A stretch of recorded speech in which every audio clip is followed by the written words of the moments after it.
Hello and welcome to Foreign Policy Focus. This is episode 88 and I'm the show's host, Kyle. In today's episode, I'm going to cover a wide variety of topics from U.S.-Russian relations to U.S. and North Korean relations and the latest North Korean nuclear weapons test. So if U.S. foreign policy is something that interests you and you want to share it with your friends and whoever else may be interested, please go to your social medias and either find Kyle's Files or Facebook or go to foreignpolicyfocus.libsyn.com and share the show from there. Sharing the show is the way that shows like this get out there and grow, and having, a podcast that could explain to people some of the truth on foreign policy could help to make a difference in influencing people, not to support such murderous and terrible foreign policy. So we're going to start with some stuff on the home front. A couple episodes ago, I addressed the terror war and just all the wars coming home. Increase of police militarization is one of the ways that we're seeing that. We have a very joyful Attorney General and Jeff Sessions happy that the United States is going to once again distribute the big weapons of war like armored vehicles and grenade launchers to local police forces, saying that events like Hurricane Harvey are a clear reason that we need this kind of enforcement and this kind of equipment in the hands of our law enforcement. In the past, we've had, maybe the National Guard respond to incidents like this, but Jeff Sessions and the Trump administration are really looking for any excuse to put weapons of war in the hands of our on-duty police officers. Of course, whenever we end up with these policies where we give our police officers or empower them in ways either by taking away the freedoms of Americans and, allowing our police to search people without warrants or giving them increased weaponry, it ends up backfiring as seen in Ferguson. Or we had the recent example of a Utah nurse being arrested after she refused to perform what would be an illegal blood draw. 2 police officers were there and participated in the arrest of this nurse who, there was a man who was unconscious who was actually the victim of a crime, and the police wanted to draw his blood. The nurse said that unless he's under arrest or there's a warrant or his consent, and he was in a coma so he could not consent, she could not draw his blood. This is of course a precedent sent by a U.S. Supreme Court case, so, it's pretty set in stone and everybody should know the law, including the police officer who was apparently, this was his job, is to collect these blood results. The nurse was arrested for this crime, not for the crime, but for refusing to commit a crime, and I believe she was, just put in the back of the cop car, but released before they actually took her to jail. Both of these officers have now been placed on paid leave, so I guess it's good that, they're only being paid to sit at home and not being paid to terrorize the citizens of Utah, but still, this is just a clear indication of, what happens whenever you have these endless wars. The loss of freedoms at home leads us to a state where police officers are able to arrest people for following the law. Another law enforcement news note is that David Clark, who is the sheriff of Milwaukee County, has resigned.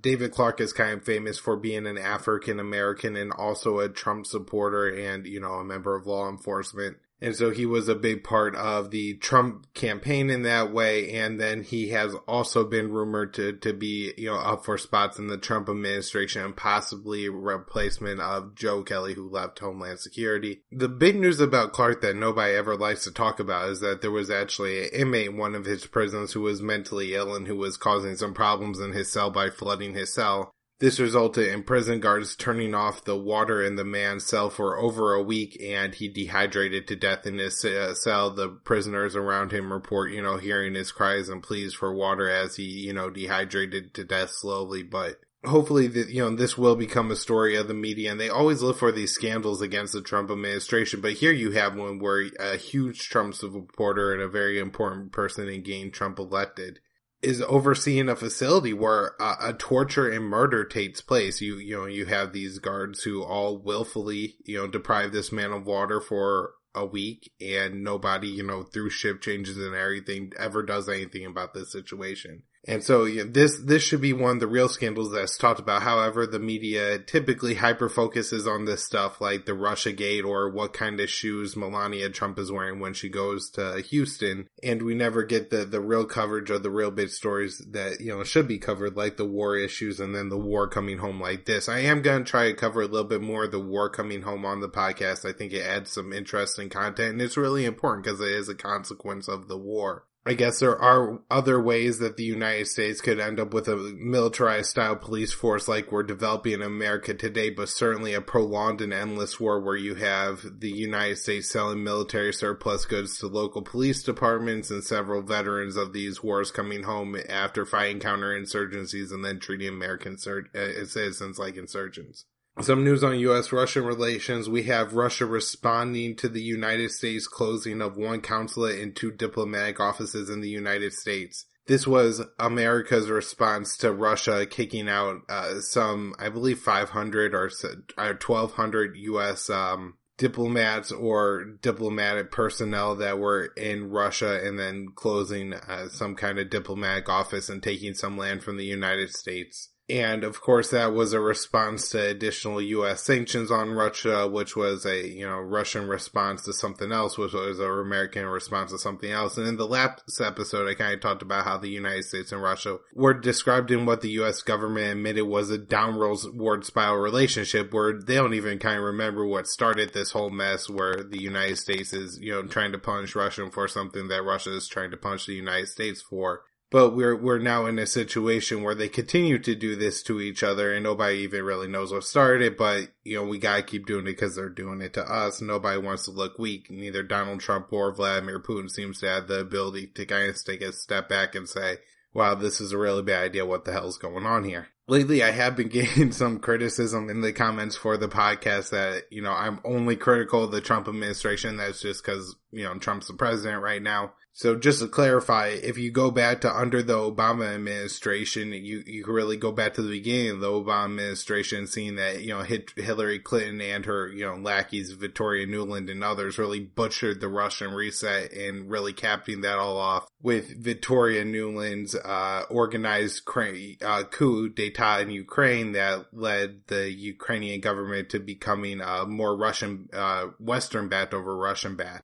And all the way up to right at the end of the administration, we have, the Obama, and moving all the way up to the end of Obama's term, we have Obama putting sanctions on Russia right up until the end over interfering in the election or whatever else, Russian aggression that they wanted to cite and complain about. And so, now we're in a position where nobody even knows what started, but we're here, we have all these problems, and Russia's saying that they are going to respond to the U.S. actions, and this was a blunt act of hostility against Russia. Right now, I guess the issue that I have right now is that, Russia's saying that they're going to respond, and the United States and Russia are both building up a lot of troops in the Eastern Russia, Eastern Europe region, where the United States and the UK and other NATO countries are moving troops into Poland and the Baltic states, and Russia is moving troops into Belarus and the Baltic Sea and Western Russia in order to conduct war games and then to combat war games from the NATO side. And so this is causing all these problems, and we're really creating a very dangerous situation in that Eastern European area. There's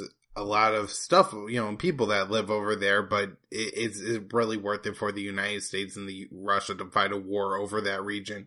And it's not like Russia has any plans to invade any of these neighboring countries or anything like that. It could just be as simple as U.S. and Russian plane, getting in a fight over who crossed into whose airspace and all this kind of stuff. We also have Putin warning the U.S. that they're moving towards war with North Korea, and Putin did at least put some responsibility on both North Korea and the United States for the situation that is currently going on between the two countries. But Putin seemed to put most of the blame on the United States. And from Putin's point of view, I think he, probably has some sympathies for the North Korean state because as, Russia's kind of been bullied around by the United States since the fall of the Soviet Union. Kim Jong-un and the Kim family have faced this, threat from the Americans since the founding of the North Korean state by them.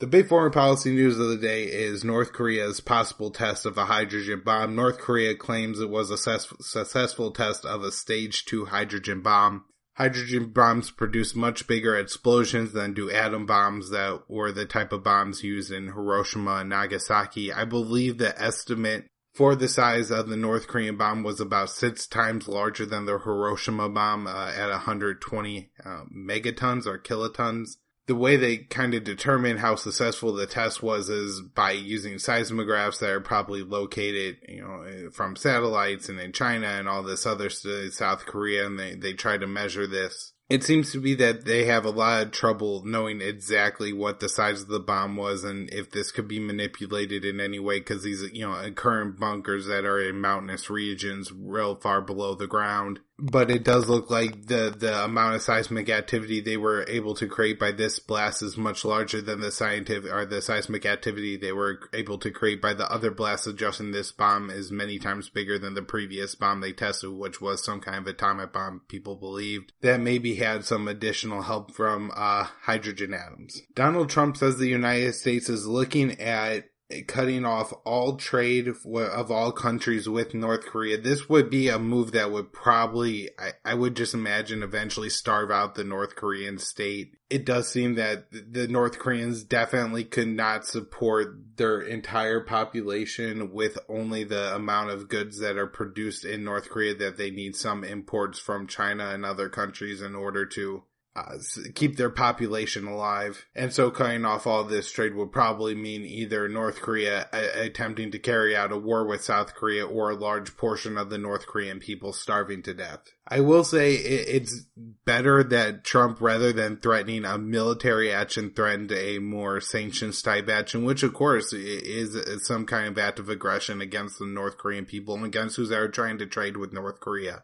However, it seems to me to be at least far less dangerous than advocating some kind of direct military path. The Treasury Secretary Steve Mnuchin said the United States is looking at putting on more sanctions against North Korea. I'm not sure what kind of sanctions that the United States could actually place on North Korea that they haven't already placed on North Korea. At this point, the latest rounds of sanctions haven't even been targeting the North Koreans or North Korean companies. They've actually been targeting Chinese and Russian companies that do any kind of business with North Korea.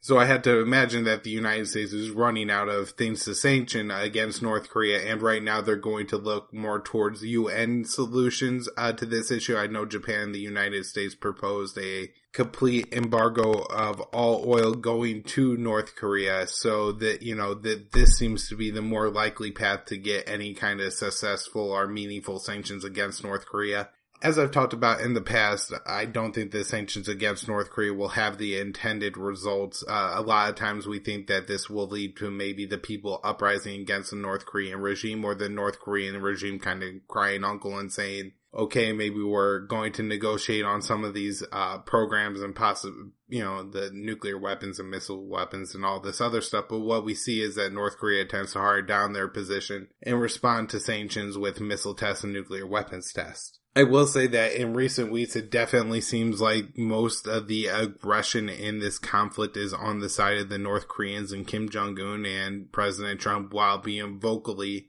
hawkish towards North Korea and the Kim Jong-un regime. He hasn't done any type of military provocations against North Korea, although the United States and South Korea are, I think, winding down now some war games on the North Korean border there. So, overall, just a giant mess.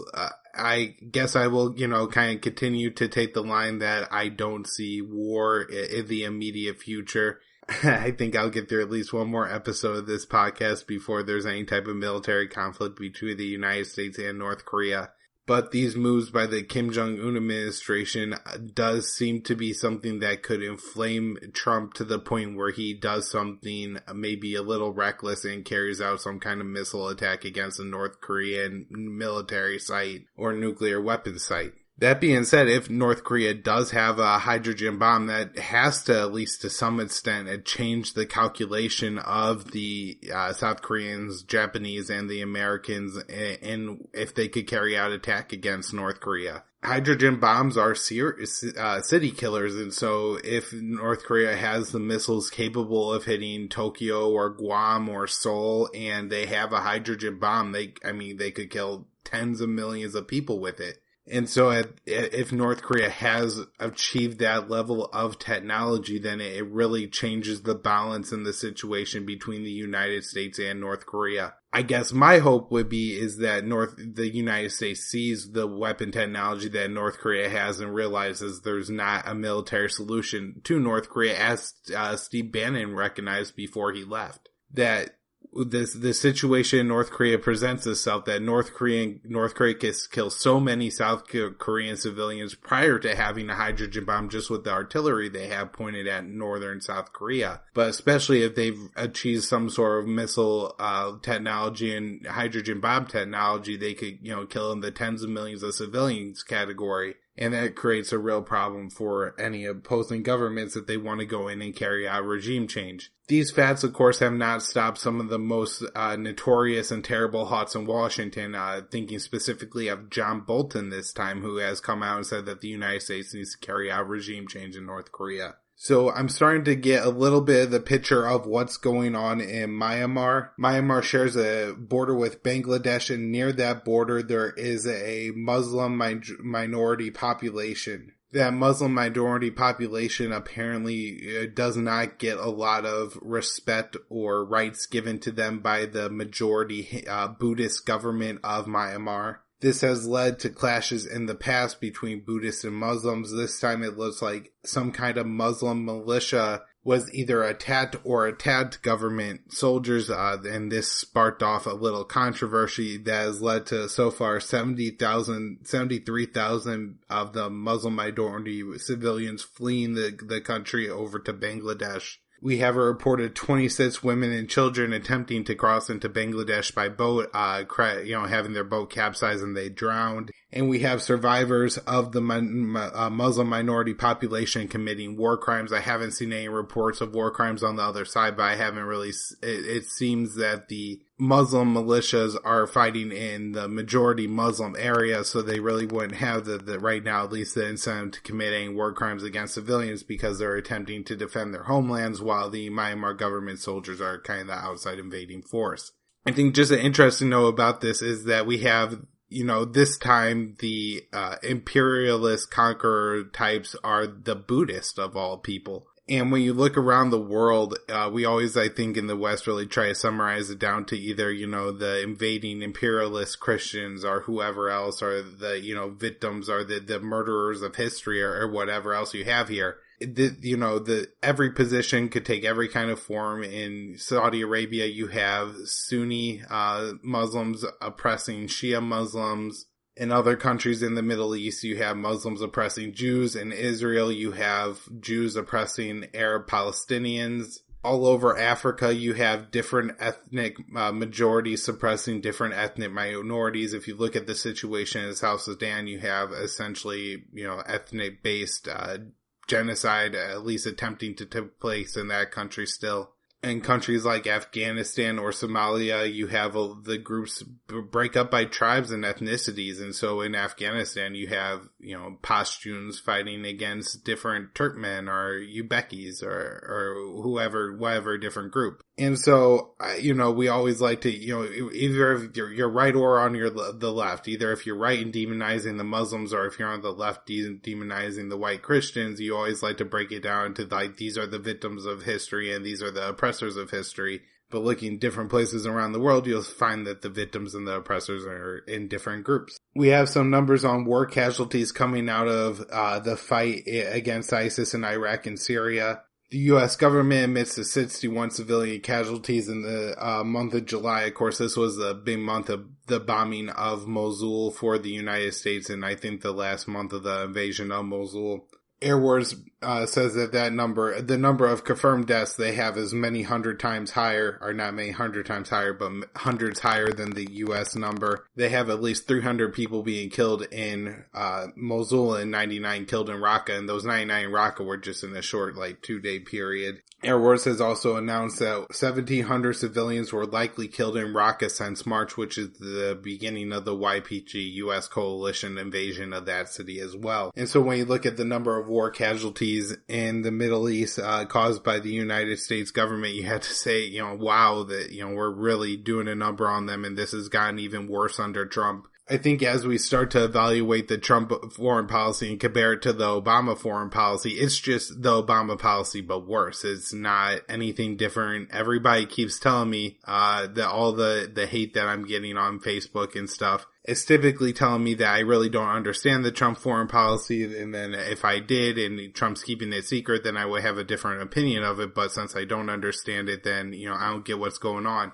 But if you look at the situation on the ground, it's pretty much the same thing that happened under Obama, just, less rules of engagement, so we're killing more civilians. In Syria, we have an ISIS enclave on the Syrian-Lebanese border attempting to meet terms of surrender. So I guess they're dropping their weapons, they're getting on vans, and they're headed towards a different ISIS territory in Syria. However, the United States doesn't approve of that surrender because it says that ISIS forces can't surrender and relocate. ISIS forces just have to surrender, and they have to be killed where they are. They can't surrender, or I guess surrender for imprisonment. The United States has prevented these convoys of vans. There's about 600 people between fighters and their families attempted to cross Syria to get to the other ISIS-held areas. The United States is putting airstrikes in front of these vehicles and then hitting what they call only military targets, so different armored vehicles or tanks that they claim are owned by ISIS that are trying to travel through the Syrian desert. Right now, it looks like at least 300 to 350 of those either fighters or civilians are stranded in the middle of the Syrian desert and can't continue forward because of the United States airstrikes. There are reports that some have just turned back and went back to the ISIS enclaved area. I guess the problem with this is that the Syrian government has kind of taken the position that they're going to allow all these people to evacuate and go to other rebel-held areas because the Syrian government doesn't want to end up with a situation like it was in Aleppo, where they had all these different jihadists and rebel groups surrounded and they were dropping bombs on them, but was causing international, controversy because of all the civilians that are killed in that kind of fighting. Just look at, Ramadi, Fallujah, Mosul, and Raqqa, where the United States is killing an awful lot of civilians with airstrikes because they have ISIS surrounded and locked into the area. Of course, why the U.S. prevents ISIS from surrendering there, in Tel Afar, the Iraqi army apparently opened up a corridor for ISIS fighters to escape the city, allowing them to leave the city and them to complete the invasion much faster. If you remember last week, I was talking about this and noting how, wow, that invasion of Tel Afar went really fast, and I was curious as to why it went so much faster than it was projected to go. It was supposed to be a long, hard battle. And that is because, unlike what Trump said the foreign policy would be in his State of Union speech, which would mean that we would surround ISIS in all these cities and continue to attack them, the United States allowed, or at least the Iraqi forces allowed ISIS to trickle out of the city, making for easier fighting. Another story out of Syria is that we have the Syrian opposition reporting that they are receiving pressure to accept some kind of deal with the Syrian government that allows Assad to stay in power. We also have the New York Times writing a story about pictures of Yemen that the United States and Saudi Arabia don't want you to see. It's a pretty good article just for anybody who has no understanding of the situation in Yemen, for them to kind of see how many people are getting cholera a day, how many people are dying. Look at these poor children who are starving to death. I mentioned on the last show how we have, entire members of families being killed. I think in one case there was an entire family killed, but the 6-year-old little girl, and she may have even passed away from her injuries now, and it's just a bloody awful situation. Alright, that'll do for this show today. I hope everybody liked the show. If you did like the show, please share the show. You could do that at foreignpolicyfocus.libsyn.com or by going to the Facebook page, Kyle's Files. If you go there, please like the Facebook page. You can request to join the private Facebook group, Foreign Policy Focus. I'm on Twitter at KYAAALE. The personal website is kylesfilesblog.com, and you can also check out my work at the libertarianinstitute.org. Thanks, everybody.